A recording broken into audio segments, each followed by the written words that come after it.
I've decided to live a new life apart from you." We had met at the fancy restaurant to celebrate my daughter's college graduation, and the words lingered in the air. My husband of 28 years, Gregory, was there with his champagne glass still aloft, his announcement taking precedence over the toast he was meant to make to Amelia's accomplishments. The silverware stopped clinking. Conversation stopped in the middle of sentences. 50 sets of eyes flitted between Gregory and me, anticipating my response. For the sobs, the yelling, and the anticipated dramatic departure. Rather, I grinned. Well done for being honest. Caldwell Bianca is my name. I am 54 years old, and up until now, I've been doing a fantastic job of being a loving mother and wife. To support Gregory through 3 business endeavors, 2 career transitions, and numerous periods of self-discovery, I put my own professional goals on hold. I brought up our intelligent daughter, Amelia, who now sits next to me with her graduation cap still on her head and a look of horror on her face. I caught a glimpse of Gregory's considerably younger girlfriend, Cassandra Wells, shifting uneasily at the back table where she sat with folks I had thought of as friends for decades. It seems that the same friends were aware of the affair, but chose not to inform me. It was the same Cassandra who had called me for career advice and who had attended our Christmas parties. I calmly reached into my purse and took out a cream-colored sealed envelope. Gently, I set it next to Gregory's plate. His triumphant face wavered as he queried, "What's this?" I said, "Something for you to read later?" in a firm voice. Amelia's face had gone white, so I looked at her. I gave her a cheek kiss. I rose, straightened my outfit, and spoke to our astonished guests. "I am so proud of you, sweetheart. This day is still about your accomplishment. Enjoy your lunch, please. I hope everyone has a wonderful afternoon." I felt like I had 50 pairs of eyes on me as I left the restaurant with my head held high. The start of a nervous mumble was interrupted when the heavy door slid shut behind me. I embraced the Augusta June heat that slammed me like a wall outside. I was able to breathe freely for the first time in years. The restaurant door behind me opened and closed, and then I heard Gregory's voice, which was now high-pitched and panicked instead of confident. "What the devil is this, Bianca? Have you done anything?" I allowed myself a little smile and continued to walk. The beginning of my months-long, painstakingly planned retaliation was in the envelope I'd given him. In our marriage, I had always been the pragmatic one. Gregory took chances and had huge dreams, but I kept our family stable. When Gregory made a foolish investment in his friend's restaurant business, I was the one who saved for Amelia's schooling. When his midlife crisis forced him to leave his secure job to pursue his love of selling handcrafted furniture, I was the one who put in extra hours as the financial manager at Truvanta Corp. He was passionate for around 6 months before becoming disinterested. My own aspirations to start a women's financial consulting business were often put on hold. I told myself that after Gregory achieves stability and after Amelia graduates. I discovered inconsistencies in our joint accounts 3 months ago. Little deposits to an unfamiliar account. After 20 years of overseeing our family's finances, these anomalies were obvious warning signs. Something prevented me from confronting Gregory right away. Maybe it was instinct. Or maybe it was our increasing separation over the previous 12 months. Rather, I started to stealthily research. What I found was worse than I had thought. For more than a year, Gregory had been methodically transferring money to a different account. In addition, he had been showing me beachfront real estate, buying jewelry, and bringing Cassandra to fancy restaurants while telling me we needed to tighten our belts for retirement. Gregory left his phone unlocked, and then I found the text messages. Comments about their new life together, messages about his eventual liberation, messages regarding their arrangements for the day he had decided to make his dramatic departure from our marriage, which was the day after Amelia's graduation. The fact that I had worked in finance for 30 years was something Gregory had either forgotten or never really understood. Money trails made sense to me. I was able to track down assets. The prenuptial agreement we had signed 28 years prior, when I had more family money than he had, was the most significant thing I remembered. Ironically, he had demanded the deal to safeguard his future profits, but it included a fidelity clause that would ultimately be his downfall. I was constructing my case while Gregory and Cassandra planned his escape. I sought legal advice. Every covert transfer was recorded by me. I collected proof of their extramarital affair. Divorce papers were prepared by me. Knowing that Gregory would want to postpone until after Amelia's graduation to prevent spoiling her special day, I carefully planned everything. He was surprised when I served the divorce papers the morning of the graduation, just before he was supposed to make the announcement. However, Gregory was unaware that I was always 3 steps ahead of him because the documents were still securely concealed in court records that he could not yet access. I didn't go back to the eatery. Rather, I took a car to our house, a large colonial we bought 15 years ago in Augusta's historic area. Gregory didn't know I had seen the texts, but they said the house was the one he had already promised Cassandra. After parking in the driveway, I walked calmly into the area that we had shared for more than 10 years. Everything had the same appearance. The old grandfather clock that had belonged to my father, the family pictures on the walls, and the old leather couch where Gregory and I used to dream about our future together. But now everything was different. I opened the closet in the master bedroom, which was upstairs. For Gregory's scheduled trip tomorrow, his clothes were already prepared in suitcases and stashed in the back. His predictability made me smile. He had always taken great care with his clothes, but neglected the things that mattered. My phone was constantly buzzing with texts from Amelia, Gregory's sister Diana, who had flown in for the graduation, and friends at the restaurant. I only answered my daughter. "I'm all right. You don't have to bear this weight. Have fun on your day of graduation. Tonight, we will discuss. I cherish you." Since I didn't want family strife to ruin Amelia's last semester, I had shielded her from the reality for months. I knew she would ultimately understand, but she would be upset that I hadn't told her. Amelia's graduation with honors was the result of a potent blend of her father's magnetism and my realism. I heard Gregory's car pull into the driveway 3 hours later. They slammed the front door open. He yelled, "Bianca!" as his voice reverberated throughout the home. "You're where?" I was calmly going over paperwork on my laptop while I sat in the living room. He rushed in, his face flushed with rage, the envelope gripped in his palm, and I closed it. He waved the papers and demanded, "What is the meaning of this? You served me with divorce papers today, of all days." I calmly responded, "I thought it fit in nicely with your plans. You desired to begin living your new life. I'm only assisting with the changeover. You weren't allowed to. I was perfectly entitled." With a calm voice, I intervened.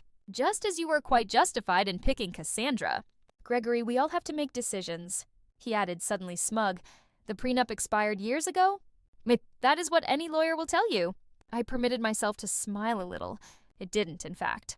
The fidelity provision is explicitly stated in Section 12 to be in force for the term of the marriage.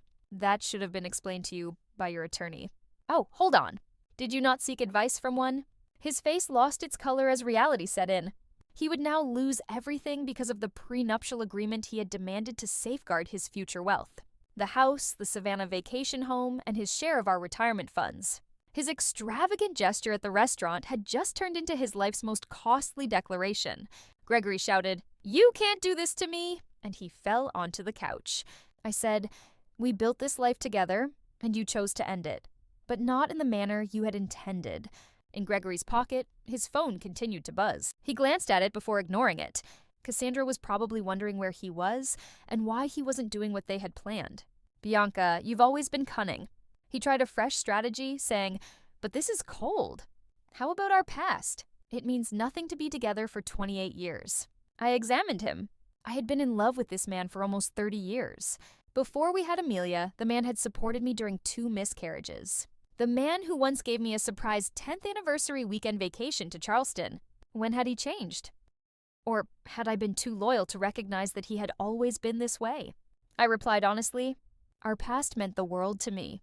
That's why your betrayal hurts so deeply," he said, his face softening briefly as if he saw an opportunity. He hardened his face again.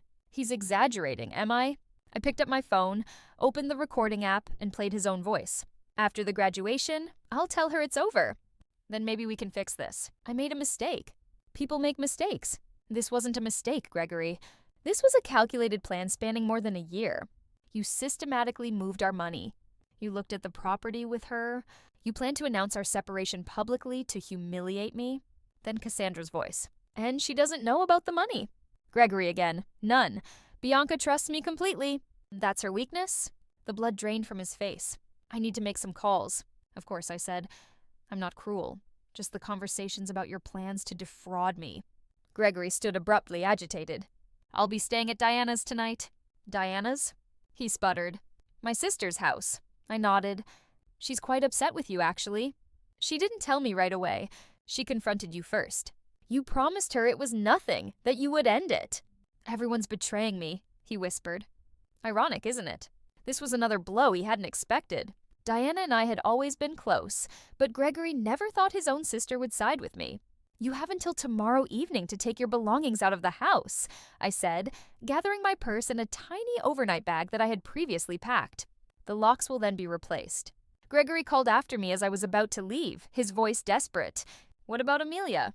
Have you considered how this affects her?" I asked, my composure finally erupting. "Don't you dare use our daughter as a shield, Gregory. You certainly weren't thinking about her when you were planning your new beachfront life with Cassandra." His phone buzzed again, and this time he looked at it and moaned. "Problem?" I asked. "Cassandra is already at the apartment, having moved her belongings in." "The apartment is in both your names? The lease you signed last month?" Gregory nodded, looking perplexed. "You might want to check with the leasing office. That application was flagged for credit issues and never completed. The agent called our home phone to verify information, and I handled it myself." I left Gregory to deal with the first of many consequences, as his perfectly planned new life fell apart faster than he could process. Diana lived in a charming bungalow across town near the university, where she taught literature. "I just heard from Amelia," she said, drawing me inside. "Are you okay?" "I never thought Gregory would make such a spectacle," Diana said, pouring 2 glasses in front of everyone at the restaurant. "I'm better than I expected," I confessed, following her to the kitchen where a bottle of wine was already open. I took the glass and explained, "It was meant to humiliate me." Diana's face darkened. "My brother always did have a flair for drama, but this is beyond anything I expected from him." We settled into her sunroom, surrounded by bookshelves and potted plants. "What did you put in that envelope that made him so upset?" she asked. I explained the contents, the divorce filing, the evidence of his financial deception, and most importantly, the prenuptial agreement that would leave him with far less than he had planned. "The prenup?" Diana laughed. "I remember when he insisted on it." My phone rang, and I took a deep breath before answering. "Mom," she said immediately, her voice strained. "I'm coming over to Aunt Diana's. Honey, you don't have to. I'm already on my way. Dad is telling everyone you've lost your mind, that you've been planning this for months." Of course he was. Gregory always rewrote narratives to cast himself as the victim. "Let him talk," I said, "because the truth will become clear soon enough." 20 minutes later, Amelia arrived, still wearing her graduation dress, but her makeup was smudged from crying, and she fell into my arms like she used to as a child after a nightmare. "What kept you from telling me?" she asked, her voice muffled against my shoulder. "I didn't want to ruin your final semester," I explained. "You worked so hard for this day." She pulled back, wiping her eyes. "Well, Dad took care of ruining it." Anyway, we moved to Diana's living room, where Amelia finally got the full story of how I had discovered the affair, the financial deceptions, and the plans Gregory and Cassandra had made. "I knew something was off with Dad," Amelia admitted. "He's been different. Distracted, always on his phone, but I never imagined. None of us wants to see these things in people we love," Diana said softly. My lawyer, Philip Anderson, buzzed my phone with a text message. The urgent application was accepted. While the divorce process was ongoing, the accounts I had identified were frozen. Gregory could barely afford living expenses at this point, but not enough to complete the real estate deals he and Cassandra had planned. I showed Diana and Amelia the message. "Good," answered Amelia firmly. "He is deserving." I was thrilled by my daughter's loyalty, but I wasn't gullible. I reminded her that he was still your father. "What is going on between us has nothing to do with your connection with him." Amelia gave a headshake. "I can't even look at him right now, but maybe someday." This morning, as he prepared to blow up our family a few hours later, he hugged and expressed his pride. Our talk was interrupted when the doorbell rang. Diana went to respond to it and came back a few moments later looking distressed. "It's Gregory," she declared. As Diana escorted Gregory and Cassandra into the living area, I slipped in saying, "And he's not alone." With her eyes darting about the room and her weight moving from one foot to the other, Cassandra appeared uneasy. Her age was 37. Even though she is 17 years my junior, she has shoulder-length blonde hair, the confidence that comes from never having truly experienced hardship, and isn't exactly a trophy wife. Gregory, on the other hand, appeared enraged. His rage had sharpened from his earlier desperation. He said, "Bianca, you need to stop this insanity. Unfreeze the accounts. Let's talk about this like responsible adults." Amelia got up and positioned herself a little in front of me. Before telling everyone that you were going, perhaps you ought to have attempted to be reasonable. Mom. As though he had just noticed our daughter, Gregory's eyes expanded. It doesn't involve you, Amelia said. It doesn't involve me? She repeated incredulously. Cassandra caressed Gregory's arm and said, You blew up our family on my graduation day, and it doesn't involve me. Perhaps we should go, Greg. He dismissed her. No, I won't go until Bianca agrees to act sensibly in this situation. Diana crossed her arms. The only sensible person in this situation seems to be my sister-in-law. Gregory, you are the one responsible for this catastrophe. I sat there and watched the drama play out. I had been the person who put an end to disputes and kept everyone pleased for years. I had ultimately put that part down since it was so draining. Calmly, I stated that the accounts would stay frozen until the preliminary hearing. 3 days from now. At that point, the judge will decide how best to divide the assets. 3 days? Gregory sputtered. For 3 days, what am I expected to do? I told him, You have your own account, the one into which you have been investing for the past 12 months. That ought to be plenty. Cassandra jerked her head in Gregory's direction. How much money do you have in a different account? A fascinating dynamic was taking shape. Gregory, too, had obviously not been totally honest with Cassandra. Her question was disregarded by Gregory. Bianca, this is vindictive. You're not like this. Maybe you didn't know me well, I said, just as I didn't seem to know you well. Did you know he was going to make such a big announcement at my graduation celebration? Amelia asked Cassandra. I thought he was going to talk to your mother privately, Cassandra said, while Gregory shot her a betrayed look. I think you both should leave, Diana said firmly. You've upset Amelia enough for one day, Amelia, Gregory begged. You understand that relationships change, don't you? People can grow apart at times, Gregory said. That's not how it was. It's exactly how it was. Amelia interrupted him. Please leave, Dad. My daughter's face hardened in a way I had never seen before. I understand that you're a coward who couldn't even give Mom the dignity of a private conversation. I understand that you were stealing from our family while I was working 2 jobs to help pay for my textbooks, because you said money was tight. I can't look at you right now. The silence that followed was deafening. At last, Gregory turned to leave, Cassandra following him. He stopped at the door and turned to face me again. This isn't over, Bianca. I'll fight you on this. I met his gaze steadily. You're welcome to try. After they left, Amelia collapsed on the sofa next to me, tears streaming down her face. I've never talked to Dad like that. I put my arm around her shoulders. Diana brought us new glasses of wine. To new beginnings, she said, lifting her glass. Yes, I thought. This ending was just the beginning of something new. The preliminary hearing was held in a small courtroom on a rainy Tuesday morning. I came with my lawyer, Philip, and Gregory brought a lawyer he had hired on short notice, a young associate from a firm that specialized in corporate law, not family law. Gregory's poor choice of counsel was just another result of his hurried preparations. The judge, an elderly woman with keen eyes and no tolerance for melodrama, went over the prenuptial agreement. This document appears to be in order, she said, glancing over her reading glasses at Gregory's lawyer. Do you contest its validity? The young lawyer cleared his throat.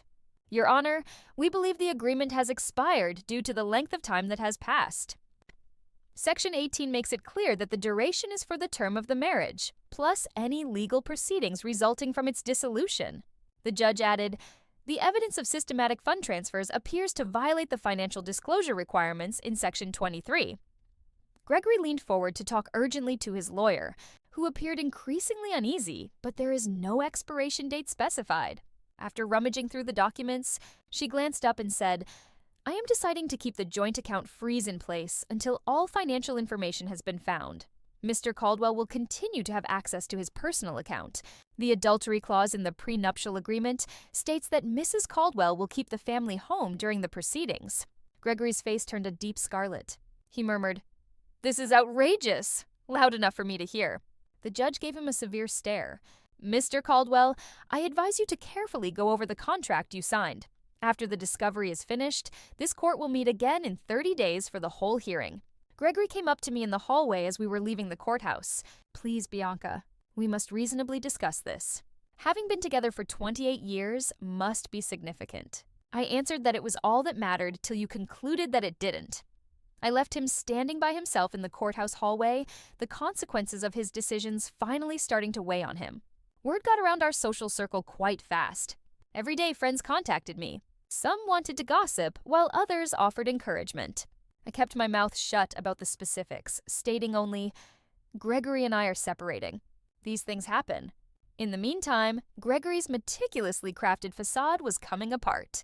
His carefully constructed persona as a prosperous businessman and loving family man was irreparably damaged. Due to the financial freeze, he was unable to fulfill his commitments to Cassandra. Their intended purchase of a coastal property fell through.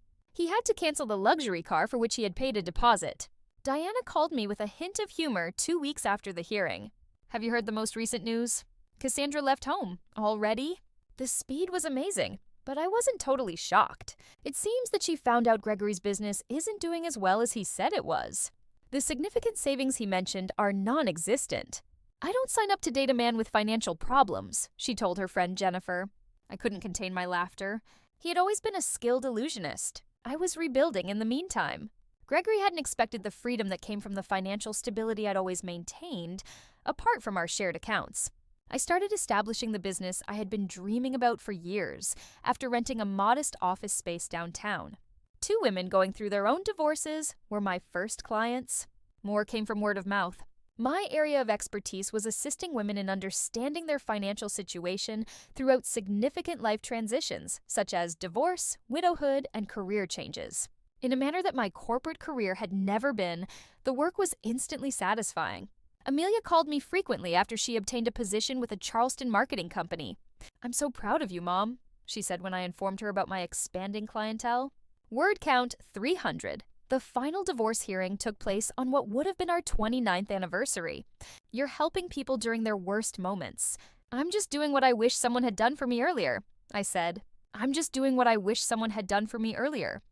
Preparing women for whatever might come, being needed for my expertise rather than my caregiving, was a novel and empowering experience. The judge upheld the prenuptial agreement in its entirety, and Gregory left with his personal belongings, his struggling business, and the money in his private account, which, after paying his lawyer, was barely enough to secure a small apartment. It was a fitting end to a chapter of my life that had lasted nearly 3 decades. Gregory arrived looking haggard, and I later learned that his business was struggling without my financial support and guidance. Cassandra was long gone, already dating a real estate developer from Savannah, and the majority of our mutual friends had cut ties with him after learning the full extent of his deceit. I kept our house, my retirement funds, and 70% of our joint investments, just as the prenuptial agreement said in cases of adultery. The justice was poetic. The very document Gregory had insisted on to protect himself had turned against him. As we were leaving the courtroom, Gregory came up to me one last time and said, I made a terrible mistake. Is there any chance we could? No, I interrupted, generous but firm. That door is closed. I understand, he said, and for once I thought he did. I hope you find happiness, Bianca. You deserve it. This was probably the first honest thing he had said to me in years. 6 months later, my consultancy, Caldwell Financial Transitions, was flourishing, and I had moved from the small office to a larger space and hired 2 associates. Amelia frequently came to visit, pleased with what I had created, and I was an expert in helping women protect their financial futures, especially during significant life transitions. You know what's ironic? The woman who had previously identified herself as Gregory's wife and Amelia's mother had found a new identity: mentor, business owner, and advocate. The envelope I had given Gregory at the restaurant had not only been my escape plan, but it had also been the key to a door I was unaware existed. Behind it, I found not only revenge, but also reinvention. In securing my financial future, I had also reclaimed something far more valuable: myself. If Dad had just been honest from the beginning, he might have kept half of everything, she said during one visit.